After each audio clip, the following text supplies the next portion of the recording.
The final debate between Donald Trump and Hillary Clinton was full of substance and some fireworks. The candidates argued over the economy, their plans to fight ISIS, and choosing Supreme Court justices.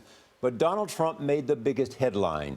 He refused to say if he will accept the outcome of the election if he does not win. In a CBS News Battleground Tracker poll out this morning, 63% of likely voters who watched the debate said the candidates should promise to accept the election result. 49% of likely voters in battleground states believe Clinton won the debate, 39% say Trump won, and 12% call it a tie. Nora and Gail led our primetime coverage last night. They join us from the debate site at the University of Nevada, Las Vegas. Very early good morning to the both of you. Yeah. Good morning, Margaret. Good morning, Margaret and Charlie. That's right. I mean, people were stunned when Donald Trump suggested that he might try to challenge the election if it doesn't go his way. There was an audible gasp in the room when he said that, and that is a comment everybody is still talking about this morning. But that is not all the candidates had to talk about.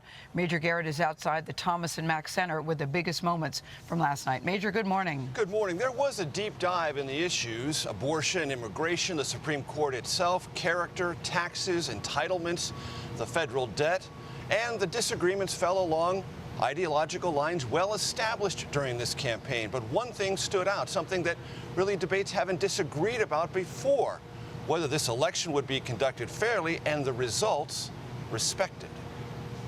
Are you saying you're not prepared now to commit to that principle? What I'm saying is that I will tell you at the time. I'll keep you in suspense. Donald Trump would not promise to accept the results of the presidential election, challenging the tradition of a peaceful transfer of power. I'm not looking at anything now. I'll look at it at the time. That's horrifying.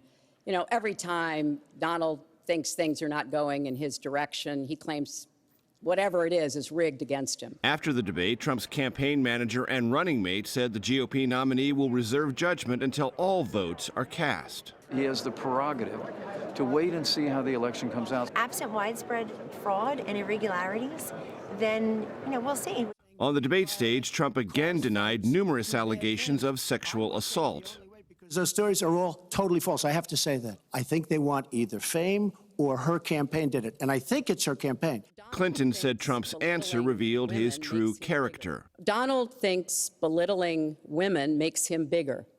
He goes after their dignity, their self-worth, and I don't think there is a woman anywhere who doesn't know what that feels like.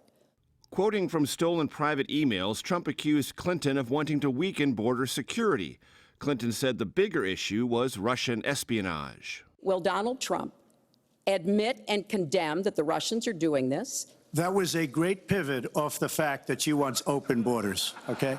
How did we get onto Putin? Well, that's because he'd rather have a puppet as president of the United States. No puppet. And it's pretty clear. You're the puppet. It's pretty clear you won't admit that the Russians have engaged. The puppet show was one of the few edgy clashes. Pithy one-liners at times stole the night. He started tweeting that the Emmys were rigged against him. Should have gotten it. I sat in my apartment today on a very beautiful hotel down the street known as Trump. Made with Chinese steel. John Podesta said some horrible things about you, and boy, was he right. My Social Security payroll contribution will go up, as will Donald's, assuming he can't figure out how to get out of it.